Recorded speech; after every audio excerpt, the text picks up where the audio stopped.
কখনো ভেবে দেখেছো কতবার আপনার স্বপ্ন এই জন্যই ছেড়ে দিই যে অন্য লোক কি বলবে? কিন্তু মনে রেখো, লোকেরা তো কিছু না কিছু তখনই বলবে যখন তুমি কিছু করবেই না। জীবনে সফলতার একটা সূত্র আছে, থামবে না। পরাজিত হওয়া নরমাল, কিন্তু প্রত্যেককে উঠতে হবে। প্রত্যেক ছোট ছোট চেষ্টা কালকে একটা বড় সফলতা হতেই পারে। তোমাকে শুধু শুরু করতে হবে আর লাগাতার করে যেতে হবে। ভাবিস না শুধু অ্যাকশন নাও।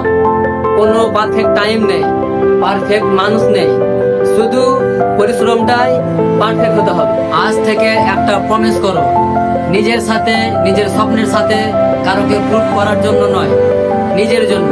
যদি তুমি না পারো তাহলে কে? আর যদি এখন না পারো তাহলে কখন? বাস উঠে পড়ো আর চলতে থাকো। সফলতা অপেক্ষায় থাকে না।